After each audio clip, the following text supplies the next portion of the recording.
how we can authenticate them against something like a Windows Radius NPS. Doesn't need to be, of course, Radius NPS from Windows, but this is just a common Radius server that everyone uses. And then also, you will see that we do have some sort of integration with other networks that do not have Meraki. So using main access will move the traffic, and what will be the user experience, which is, I guess, the most important thing. And then the last bit, as I mentioned before, we will talk about APIs and see how we can do this. Please, if you do have any questions, again, try to use this the Q&A session, because I might not be able to read the messages coming from the chat. So feel free to use the Q&A, and definitely we'll get them answered. All right, so I will quickly now switch to my lab. So as you can see here, we have a new network.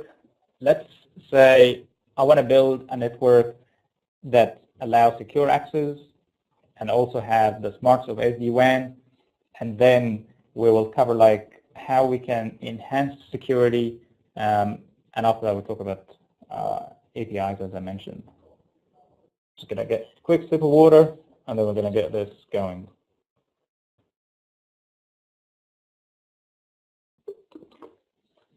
Awesome. So by the way, I'm running this webinar from this network that I have in this organization. So just to give you an insight how I will access all the servers from my laptop while we're doing the session, and how we can build best practice as well. That's really important. Awesome. So the first thing I will do, just what I want to start with, just a quick introduction to the dashboard in case you haven't seen the dashboard before.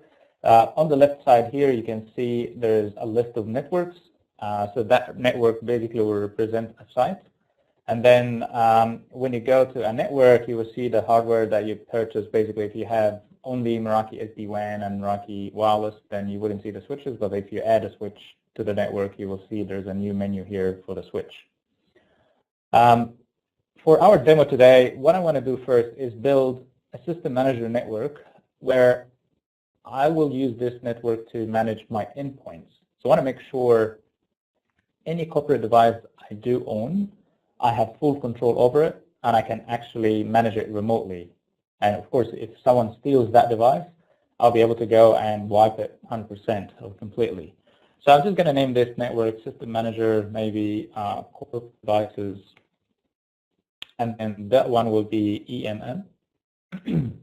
I'll just create this network. I'm not going to configure it now, but just I'm setting it up, and then we will configure it later. So I have a first network here to hold my endpoints. So if I have a corporate device, I'm expecting this corporate device to be managed from System Manager, and we will see how we can enforce people to enroll to System Manager. The next thing is building sites. So if I actually go here and create another network, let's say I have a new branch, I'll just name this branch 1. And this branch 1 will be a combined. Normally, in any network, you do have access points for Wi-Fi access. So I do have an access point. You need this access point to connect to a switch. So we will have a switch. And then, of course, you need to have a gateway to secure your edge. And that's where MX64W or an MX in general will be used to secure access. So I'm going to create this network. And this is a way to build a new network, a new site, and then potentially start to configure it, right? So once it loads, you will see that on the left side, we will get the different products that we just added. So we have security SD-WAN, switch, wireless, Meraki inside as well. And then I can start to go and configure them from here. But I would say this is not really best practice. So you can do this for a small network, let's say 5, 10, 20 sites.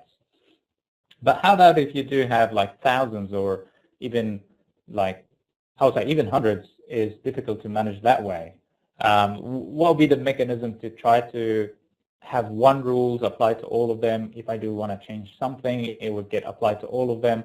because if I do have hundreds of those networks and I build it this way, I will need to go to each individual network and do the change, which is of course not scalable and not the best way to do it. So if we want to really do something like this on a large scale, then we need to use configuration templates. And when I build a configuration template, you will see that I'll be able to, so this is just a template I used to do. Let's delete it and create a new one just to start from scratch. By the way, this is a live environment, so if anything goes wrong, apologies in advance, but hopefully it will go smooth. So the first thing I will do here is I will create a new template. And I don't actually want to copy any configuration. I will start a new configuration. And I will make it the same way. I'll say this is my branch template. And then it will ask me, okay, do I need or should I bind this to any network that I already created? So we created branch 1, so let's bind this to branch 1 network and hit save. So what we've done now is we've got one template that we will use to add all our sites to, and this basically going to be my configuration brain. So anything that I need to change, I will need to go to this template and change it. So let's go to the template now. You can see here under templates, there is the branch template that we just created. And I will see all the products that we listed from branch 1 network. So we have our security, switch, and wireless. And you see here the menu is a little bit different than the one I showed you before because it's all about configuration. There is no reports. If you want to go to the reports, then you need to go to each individual network and check the reports within the network. But that branch template network here is just a configuration template. So it's all about configuration. So let's actually let me put up my network diagram so we can actually start to implement or deploy this.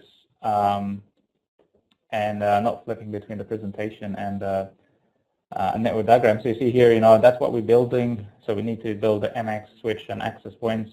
We need to have the VLANs set up, and we need to secure them, apply all our security policies, and so on.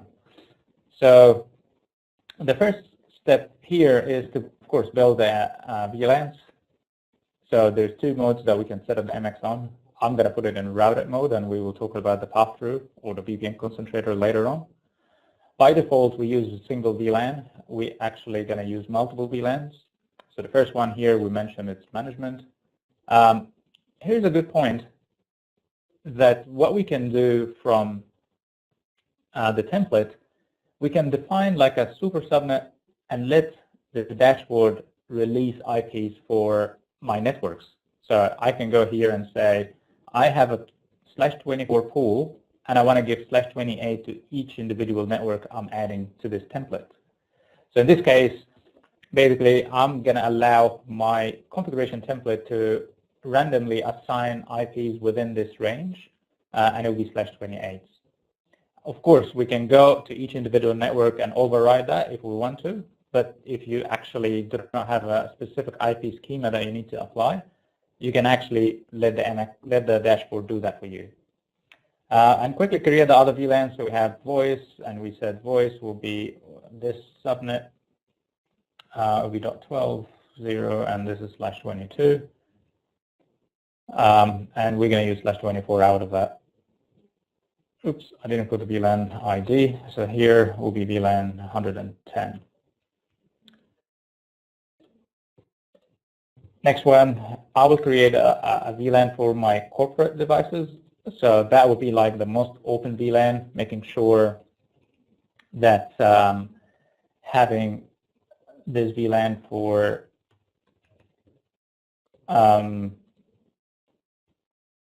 the devices that are actually part of my corporate.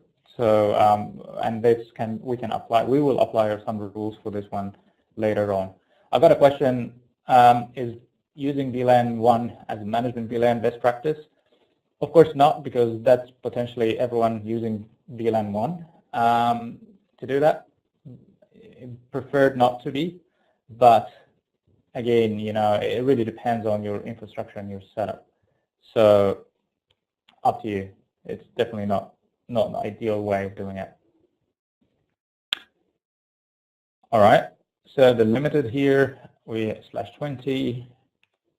and then this is VLAN 20, and then the last thing we'll have guest VLAN. But the guest here, I will use the same subnet because I don't want actually the guest VLAN to be routed across my network. I just want them to give, I want them to have access directly to the internet.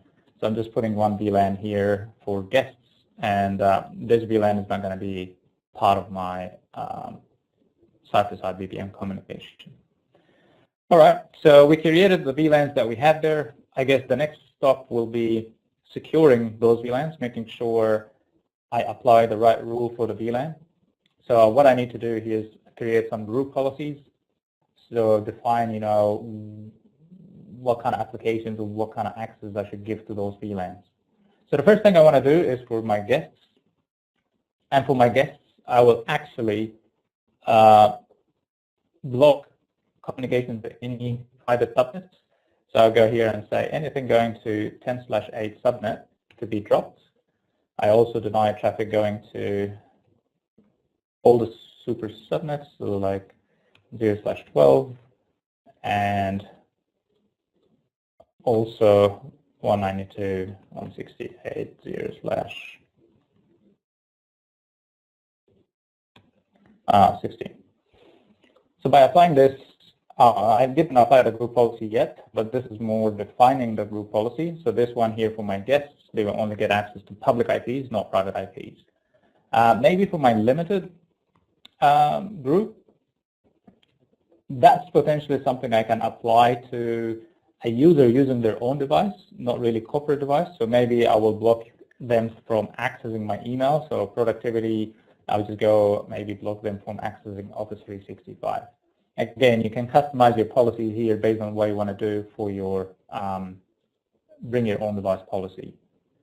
And then I can either create another one to allow access to everything, not really needed because it really depends if you're going to have a rule to allow any that basically anyone can connect to, or you just want to block everything from the global policy here and then use this group policy to whitelist who should get access. Really up to you. I feel best practice is you kind of deny access from your firewalls here and then potentially use the group policies to allow or control who should do what. So instead of forgetting that someone might not be part of any group and then they go to one of the VLANs that doesn't have any limitation and then they get full access to your network. So better to block everything from here and then you use group policies to allow them. Awesome. So after we actually done with the group policies, it's time to assign them to my VLANs. So in my case here, this is just to give you a feeling of how it looks. For my limited, I would just apply the limited VLAN. For my guest, I'll apply guest VLAN. And maybe I can allow any for my corporate, not really needed because I'm not going to block anything from the global configuration of the firewall. All right, so that's cool. I guess, step number one is getting the MXs to be able, or get my gateways to be able to release IPs, being able to separate users, have different group policies per group, and getting ready for the users to come to the network. Bear in mind, the DHCP settings by default will be enabled. So you see here all the VLANs we just created now, it will act as a DHCP, the MX will act as a DHCP server by default.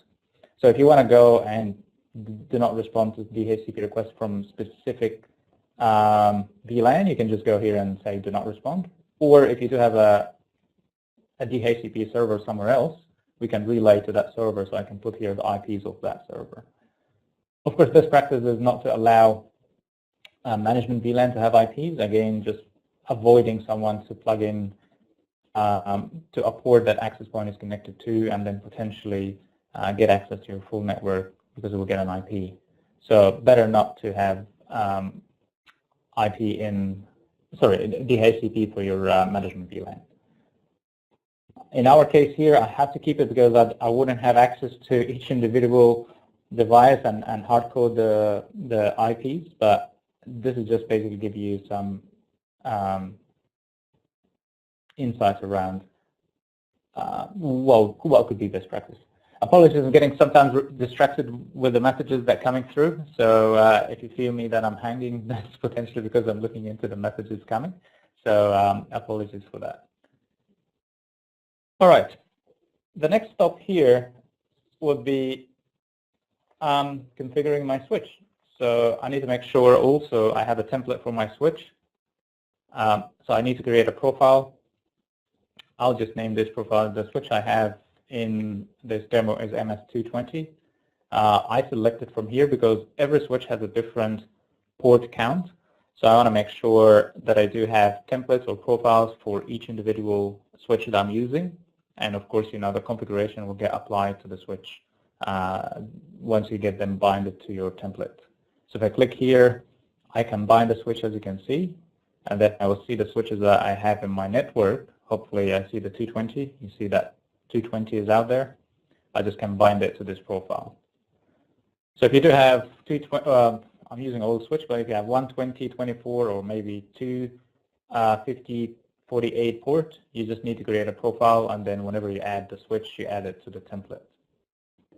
Now I can configure the ports, and you normally configure one port as an uplink, or maybe two, depends. So I have actually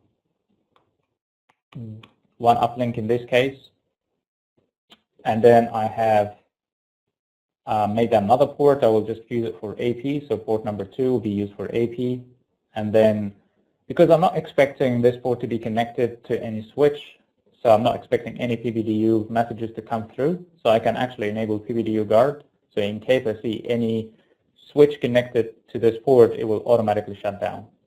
And then for the remaining, I'll just configure them as an access. So you can see here, I'll configure this as an access port, I'll tag it. Of course, tags really helps to control when you search, as well as if you want to lock down configuration or changes to some admins, you can use the tags to do that. I'll configure them as an access. So my data VLAN will be, in this case, my corporate VLAN, VLAN 10. I have voice as well, VLAN 110. So what will happen here, you can connect a phone to the port, and then it will go to the VLAN 110. And if you connect your laptop behind the voice system or the voice phone, it will get to VLAN 10.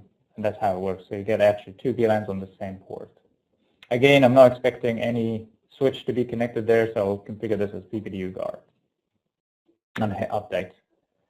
So that's pretty much what I want to do from the switch perspective.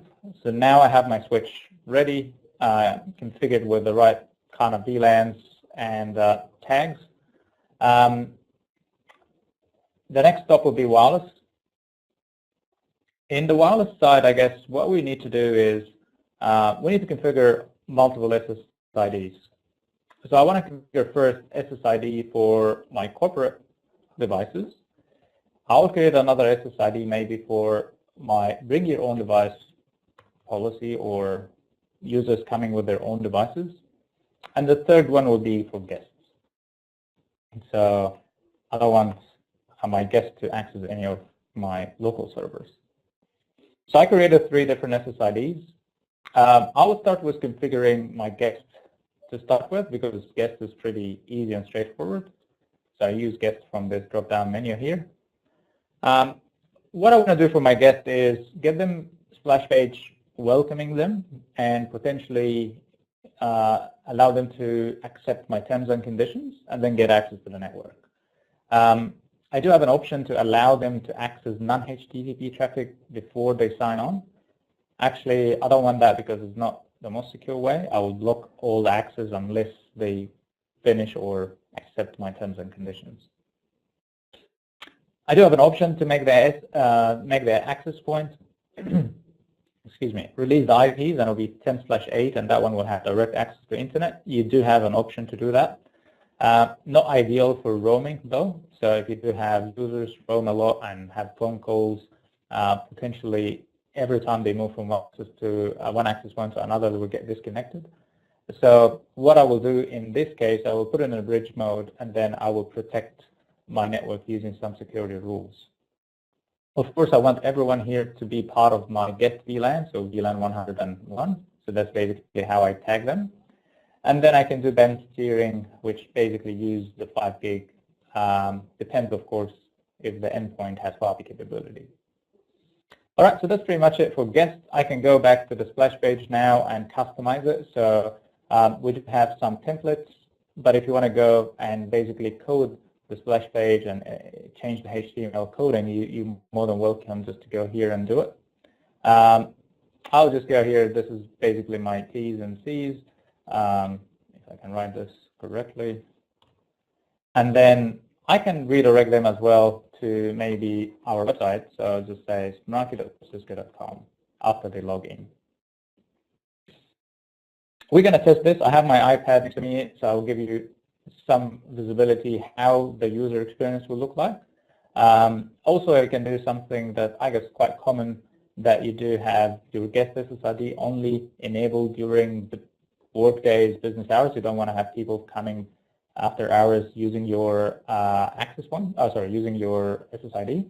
So I can actually go here and say maybe except weekends, enable this from 8 to 4 or 9 to 5, whatever it might be.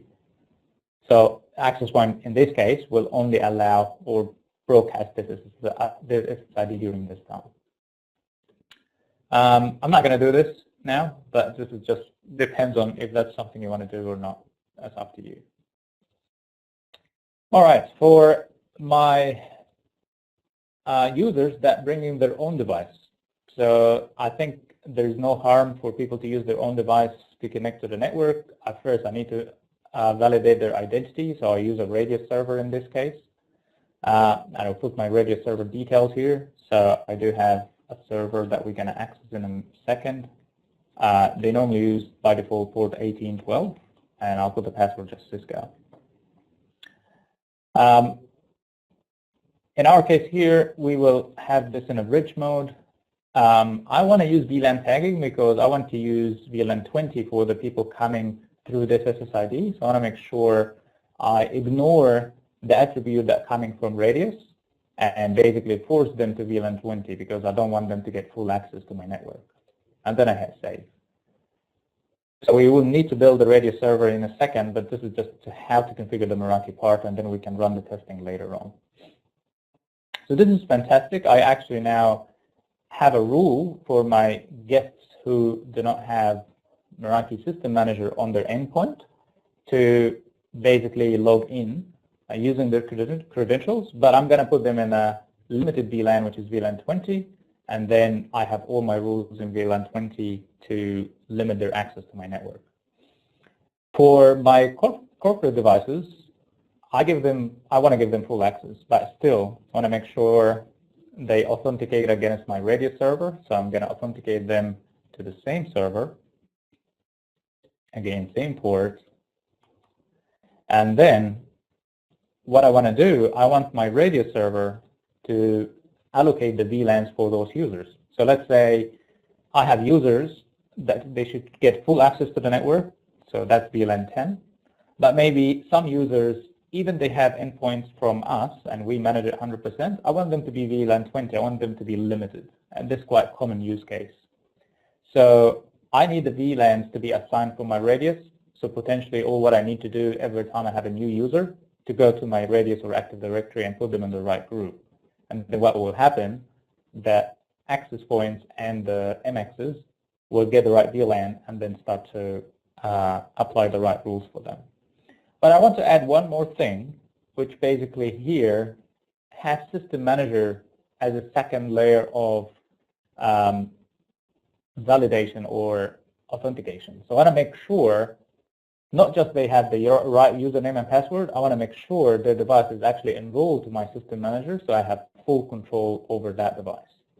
And you see here that I do have options if I want to be strict or focused, if I want a specific operating systems to apply this enforcement to, or I only want 1 or 2 operating systems. So really up to you. So if I'm like strict here, then everyone will need to enroll to System Manager before accessing the network. That's pretty much it. I hit save. Then I finished with my configuration for my the Meraki part. I guess what I can do, just to give you some insight around how can you play with System Manager and how you can control the endpoints based on, I'll actually profile the endpoints because there's a lot of interesting use cases there. But before doing this, I just want first to build the radius part, just to make this complete and do the testing to make sure that we have full connectivity.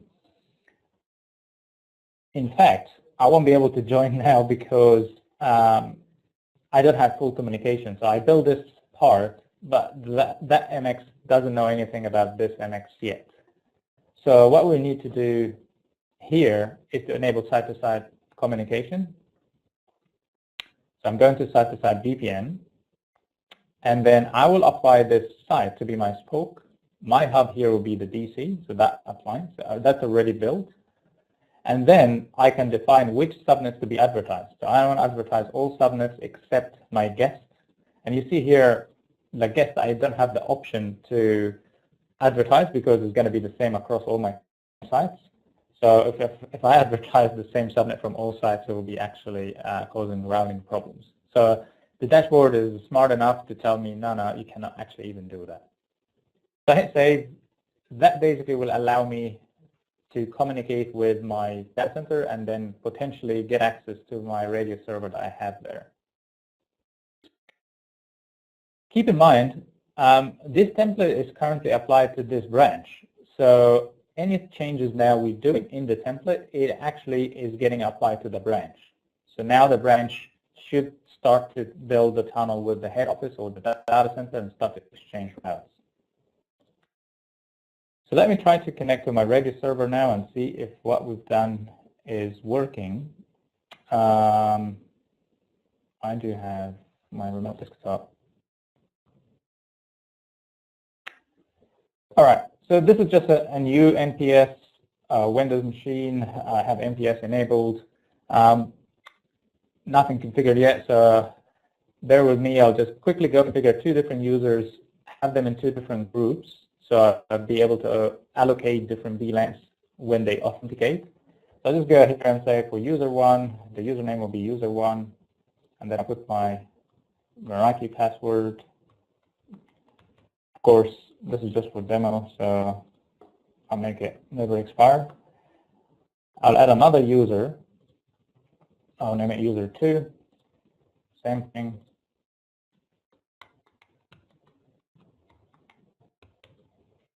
I don't want any password alerts.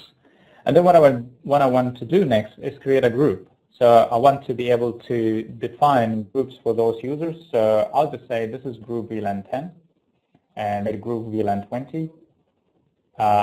So whenever I authenticate against this group, then potentially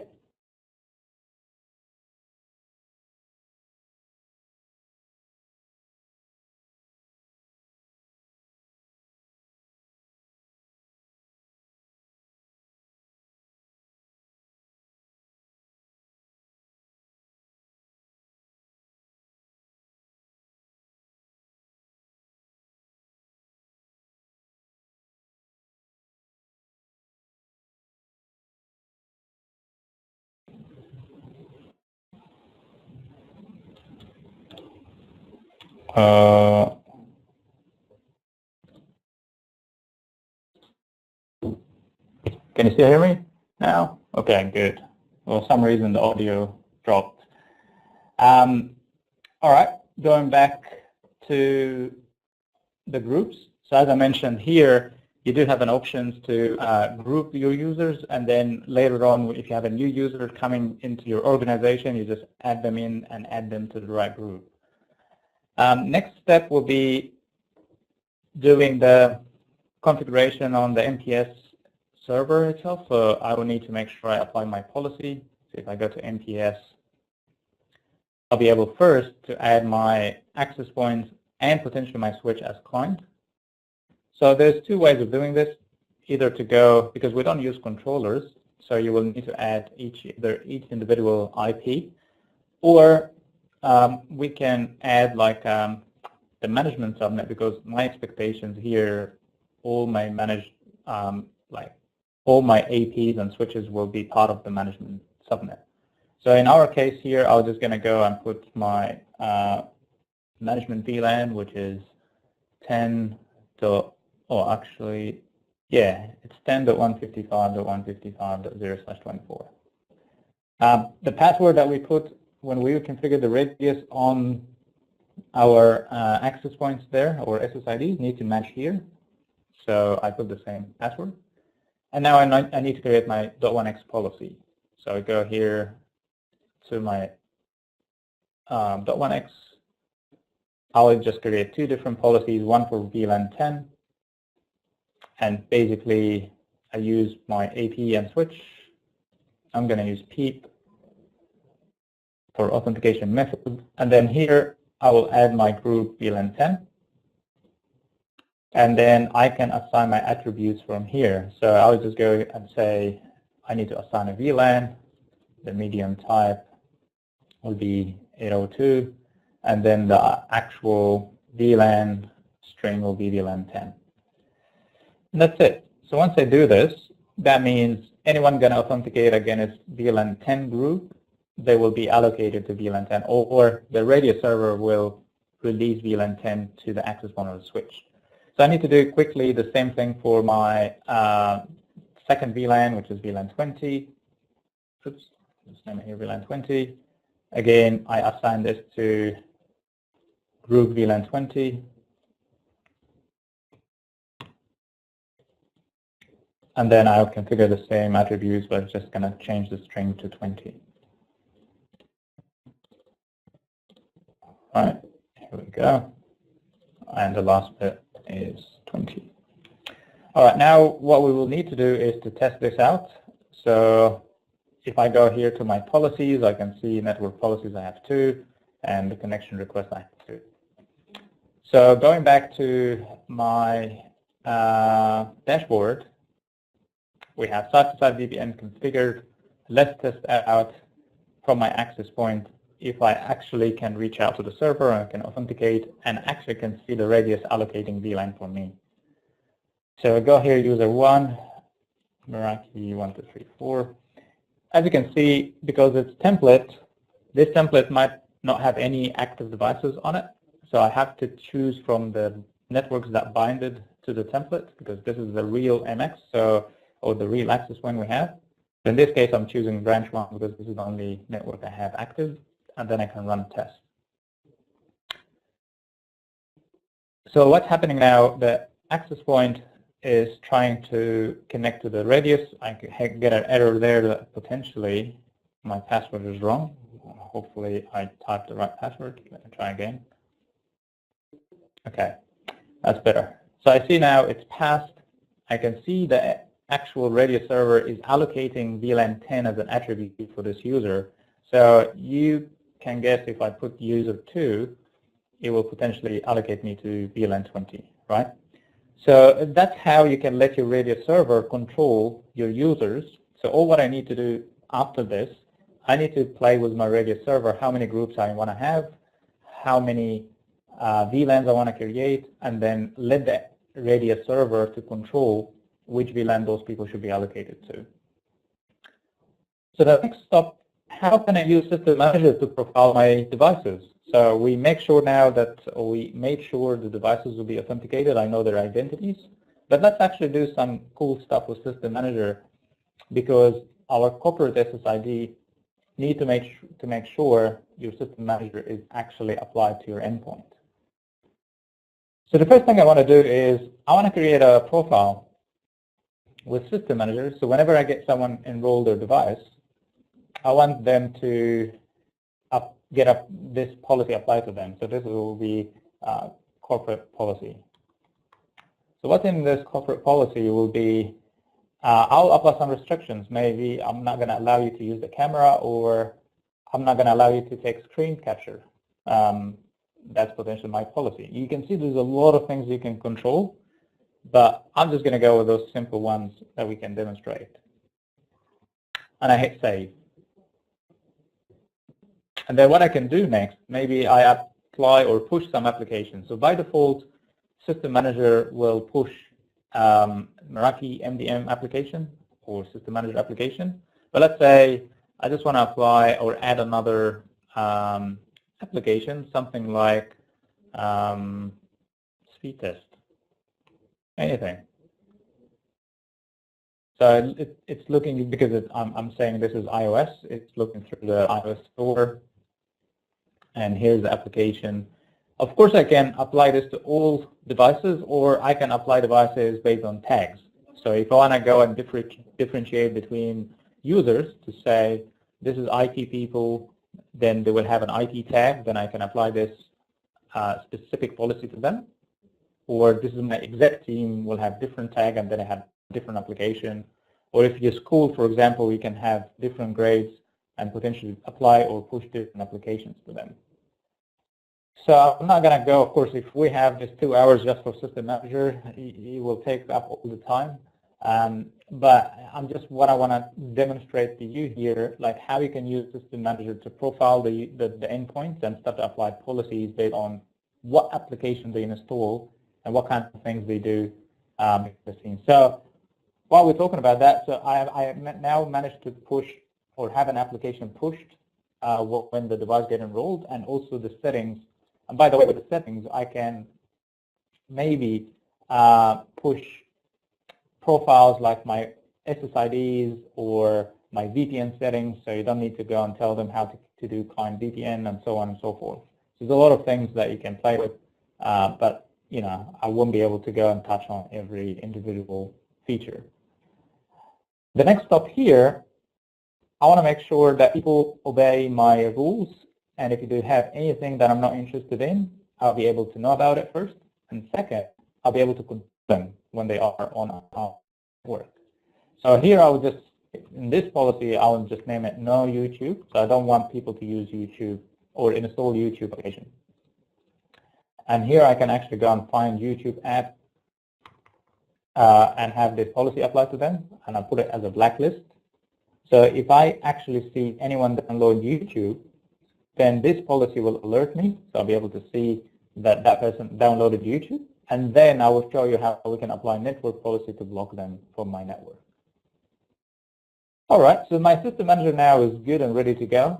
I want to quickly demonstrate like how those things look like in action, and I'll actually show it to you what will be the user experience when they connect to your network. So this is a live iPad I'm using now. I do have you know, a network that it's connected to. You will see, we should see now the SSIDs we created. So we have XYZ guest, and we should see bring your own device as well part of this. Let's just give it a second. But while we're waiting, maybe we can just look into the splash page of my guest SSID and see how it looks. So you see from here, I'm just now connected. I'm waiting for the splash page to load. Now I'm getting the welcome splash page. It's fully customizable. You can see here T's and C's in the middle, and then I can connect to Wi-Fi. My expectation is to be redirected to the Meraki website before granting access to the network. So here now it's loading the Meraki website and good to go. So this is just to give you an example, like what will be the user experience if they're using your guest SSID. This is the capture portal or the splash page you're going to see, and I didn't need to go to any website. It just automatically did that for me. All right, next up, how about for my corporate SSID? My expectations of corporate SSID that I need to authenticate first using my username and password, and then I need to make sure my device is enrolled to System Manager before accessing. And this device is brand new, not connected before, doesn't have System Manager. So let's go to this SSID, which is Corp. Now I put my username. In my case here was user1. So now I should be placed in VLAN 10, by the way. I had joined. This is the certificate I'm getting from my Ready server. I'm trusting it. And now the next level of authentication will happen, which basically getting me to enroll my device to System Manager. So the device is not enrolled to System Manager. It's now giving me two options, either to enroll or exit. not connect. So I would just enroll. Of course, I need to open Safari because it doesn't allow me here to download the certificate. Just going to show you the error. This is the error you're going to see. It just doesn't allow you to basically download the certificate using the built-in. So what we will need to do is open Safari and then continue the process there. Okay, so if I open Safari, go to any website outside example.com,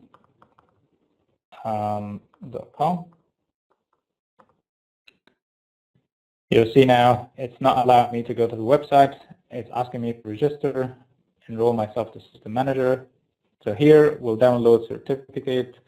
It's just a next process that you need to go through. This is one off. So whether you want to make your user go through it or you want to do it yourself and basically hand out the devices after you install System Manager, it's really up to you. And of course, if you use Apple and you do have DEP option, then you can use DEP. Okay, I'm just waiting for the profile to be pushed. Done. I do have now System Manager on my endpoint. This is basically the user experience. If you try to connect to a corporate device or a corporate SSID and your device is not part of System Manager, I go through this process. And then now I should be able to see the application get pushed and installed. Keep in mind, we have to check into the device through Apple Cloud. Sometimes it takes a minute or two. So while we're waiting for the applications to be pushed, I'm just going to have another sip of water and give you a chance to drink as well.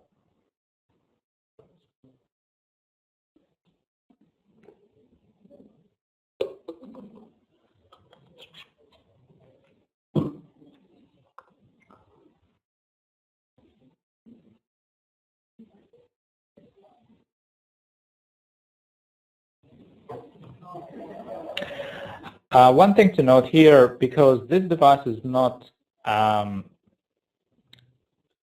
supervised, you know, the app has supervised option that potentially you'll be able to control those devices. We don't have supervised on that device, so that's why it actually asks me to install the application manually. But if you do have this part of your like DEP or supervised, then those applications will be installed silently. So you see from here, I got System Manager application, as well as the speed test that I pushed from my System Manager. This application here helps you to understand if you're compliant, if you're enrolled, all those kind of things. Now let's be naughty and download YouTube. So if I actually go to App Store and see what will be the behavior when I download YouTube here, because as I mentioned before, the policy said you should not have YouTube on your endpoint. And if you do have YouTube on your endpoint, maybe I'll block you from my my network. So I'm just going to download YouTube. It will take like a minute or two. And then when we download YouTube, I should be able to see myself here as violating the policy. So going to my device in the dashboard, you see now my iPad is active here. I can manage my iPad remotely. It tells me that I'm compliant to my security policy. I don't have YouTube yet. I got all the applications, so it's up to date. And I do have another thing that I can do, like maybe erase the device, and I'll show you towards the end how we can erase the device 100% and factory default it remotely. So say that we're downloading YouTube now. After we do that, we will see that we will become violating this policy. And here we can start to apply network policy later, but just want to show you first how the dashboard will react when we download an application that we're not interested in.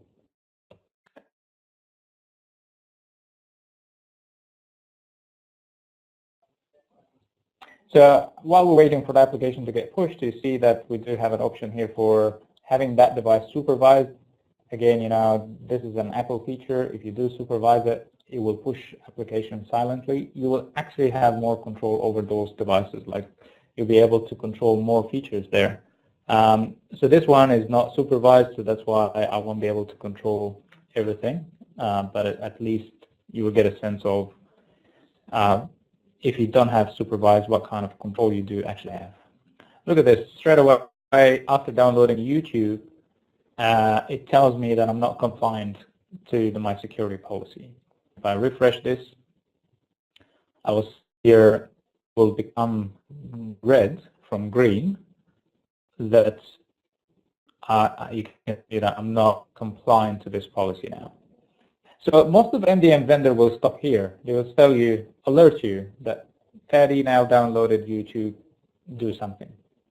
If you use Meraki network, what I can do, I can go back to my template and automate a policy to go and say, all right, if I actually violating this policy, I need to be dropped from the network immediately. So here I'm just using system manager tags. I will actually choose the no YouTube violating tag. So you see this is called dynamic tag because the tag can change from compliant to violating and the other way around. So I will say for people violating this tag, I'm going to apply the guest policy to them. So which means I won't be able to access any private IPs that only access the internet. Or I can block them completely from the network. I will just have denied any policy and apply to them. And once I actually remove YouTube, it will go and actually remove this policy because I'll become compliant after that. So that tag will not be applied to me anymore. And that's the power of using something like System Manager with other Meraki products, that you can automate those kind of functions and processes. So you don't need to actually manually do this or go beg your teams to remove an application that you're not interested in. One of the other important features we have with System Manager is being able to manage those devices or that device remotely. So by the way, I'm not sure if you've noticed or not, but I don't have a camera icon anymore because I said, disable camera. So if I try to look up for camera, I cannot actually get the camera to work. So this iPad now doesn't have the camera function. And if I try to take screen capture, and I'm not sure if you're believing me or not, but I'm just now trying to physically take a screen capture, but it doesn't take any captures. So you see in the photos here, there's no captures being taken. What I can do actually, let's say someone steals my device. I want to erase everything on the device remotely. So I want to make sure that I factory default it. So I can go here and hit erase device, and potentially that will come to my iPad and factory default it. So the command is queued, as I mentioned, it goes through Apple Cloud, and now everything is getting wiped out from my iPad. So you've seen how control you can have and how much power you can get when you use Meraki, network as well as System Manager together. So you can control who to access your network, you can profile them, you can make sure to apply them to the right policies based on who they are, what application they have. Maybe they don't have, I would say, complicated password on their iPad, so it could be easy to crack and people can get access to your network. So you can actually, in your policy, say you have to have a complicated password, otherwise I'm not going to allow you to access my network.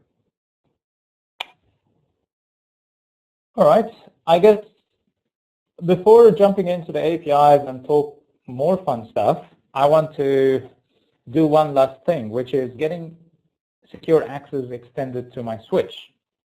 So if you remember, we've done the radius piece to my wireless, but we haven't done it to the access layer like access switch yet.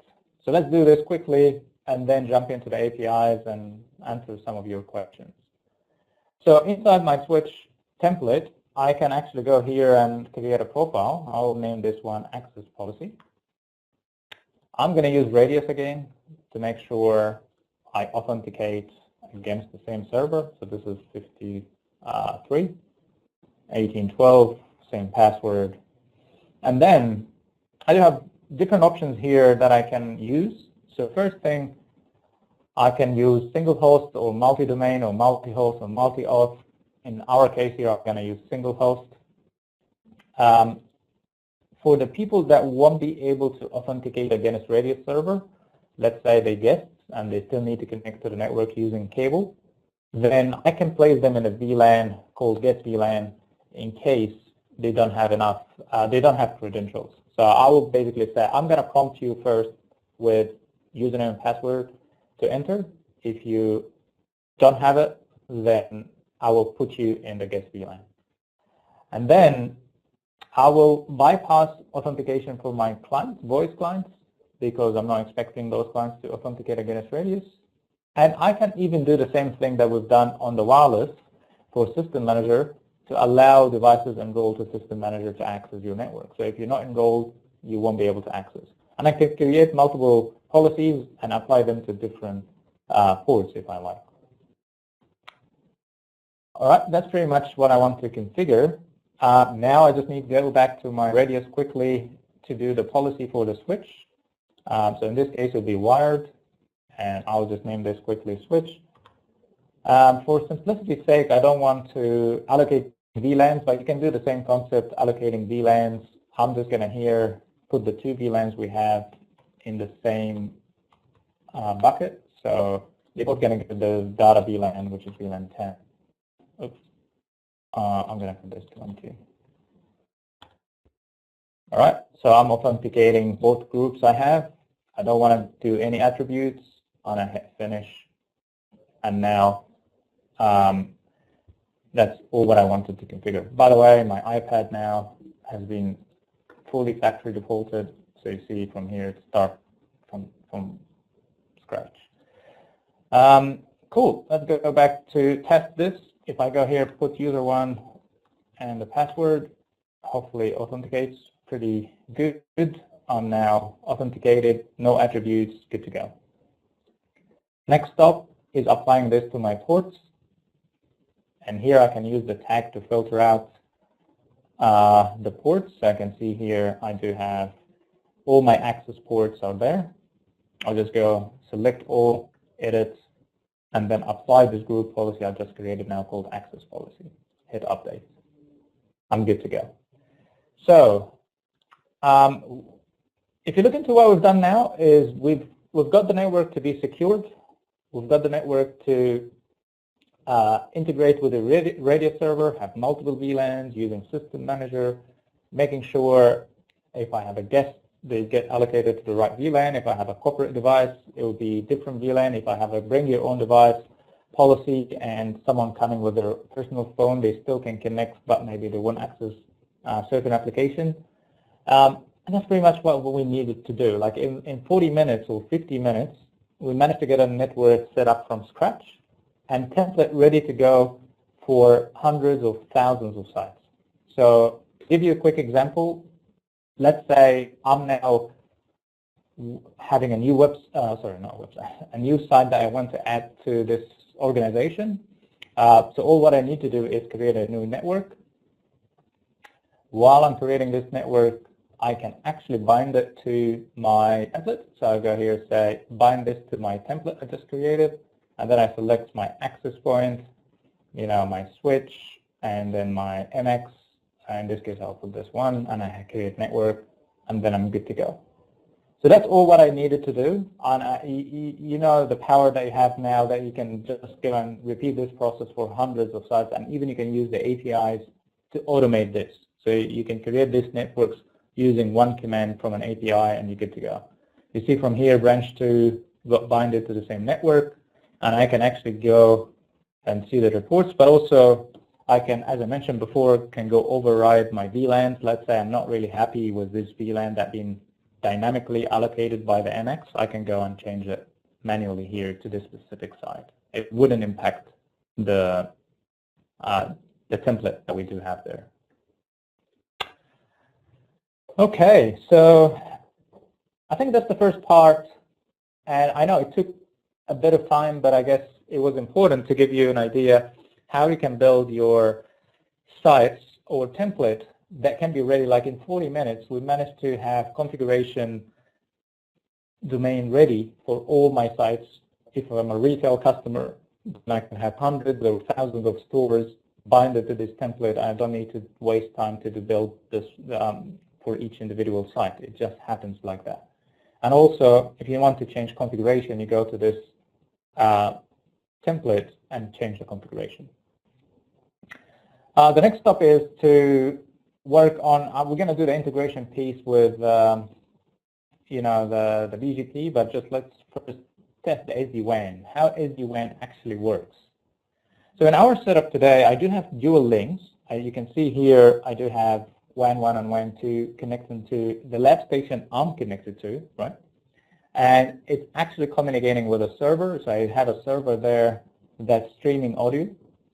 And then what I've done, I had two audio streams. One, I'm forcing to use the bad link, which is WAN 2. And the second one, I'm using WAN 2 as primary, but I have a performance rule to say if my performance is bad here, move this traffic across automatically. The audio that I'm going to play. So let me go and extend this. Maybe before we're going into the details, I want to show you how I configure this now in my setup. So that the network I built is called Webinar. So if I put SD-WAN and traffic shaping, you will see that I have a policy saying always prefer WAN 2 for this specific subnet. So any traffic going to this destination, which is using the port that's going to have the bad stream, always use WAN 2 and fail over only when the uplink is down. And for this one, I said same.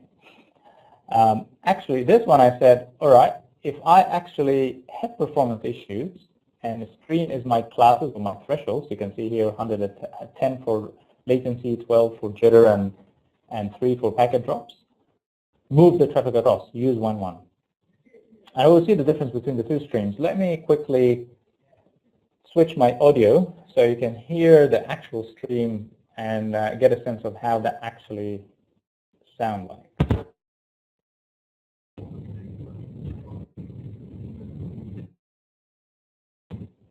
All right, I hope everyone still can hear me. Now I'm just going to go and run, you might have, and then potentially control your traffic accordingly. So before we go into the next stage, because I think we have half an hour left, really feel how it works, but I think you've heard yourself how SD-WAN or how the link or the performance of the link could impact your APIs that you can use. We have dashboard API to configure the dashboard, which potentially be able to capture the location of users and the MAC addresses and who they are, what they do. And then we have, what I want to do there is to download Node-RED. So Node-RED is a really cool application that you can use to, it's like open source application that can use to use different languages and take data and connect it up to different functions to source application, or even use straight, JSON commands to get yourself, the data and present it the way you want. So what I'm doing now is downloading the Node-RED on this machine, and then I will just get an. Let's go here and say update.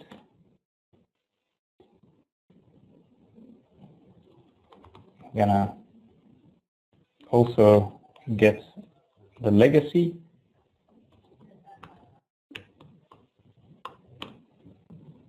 All right, it's downloading. And then after that, I'll just install. Sorry. As you can see, I cannot really multitask, so apologies for that.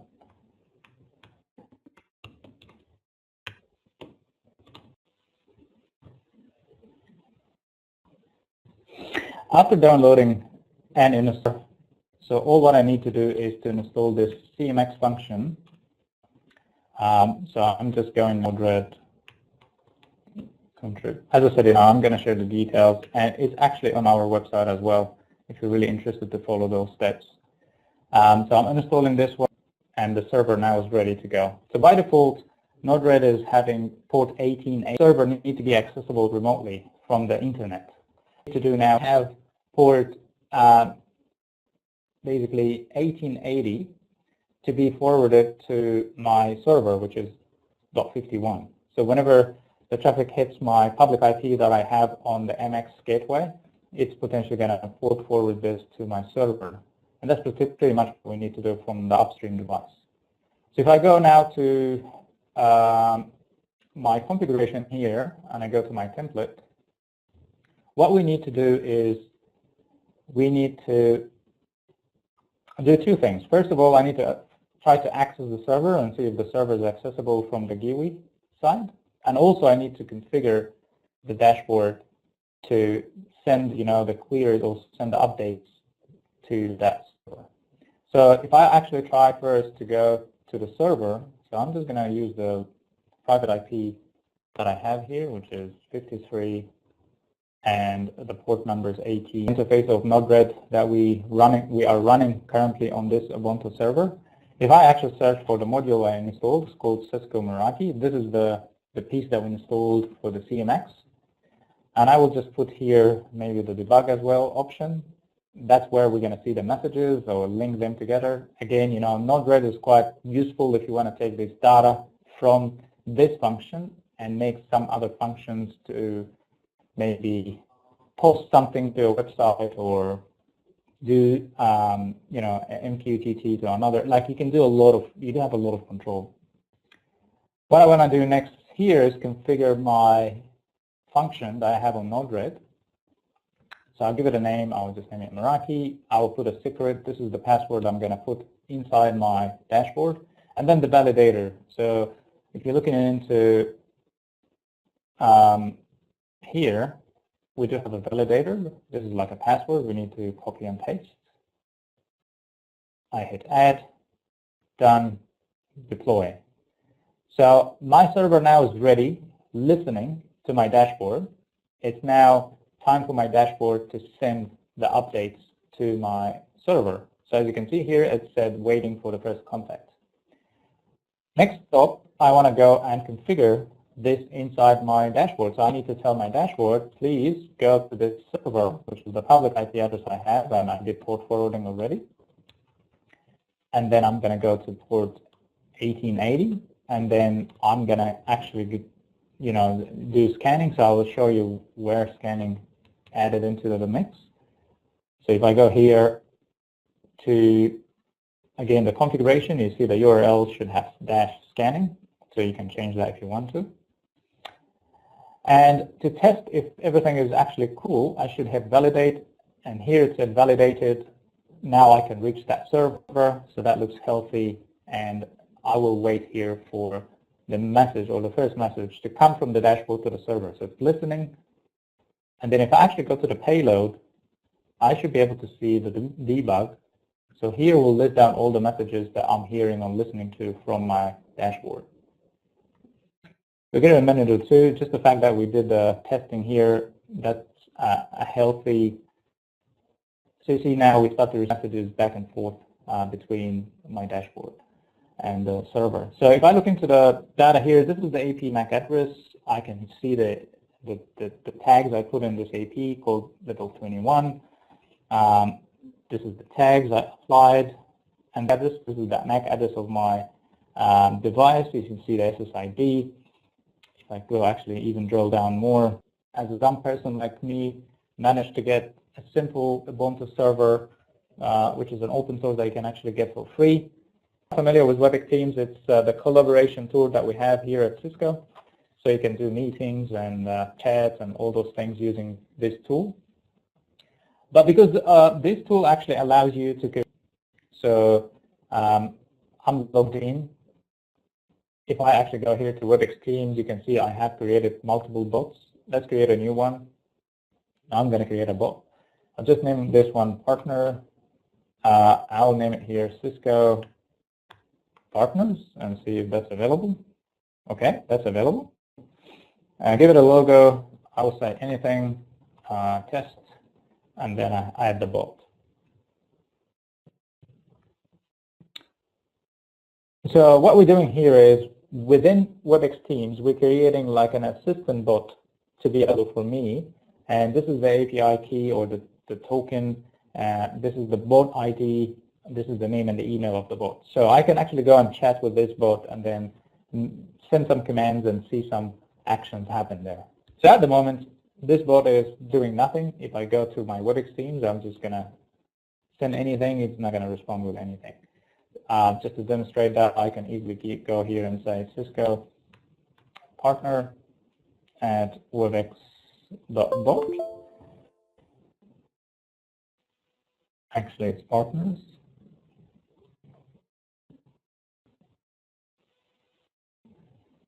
Yeah, you can tell after 2 hours things are not going well. So let's go and put this exact same name.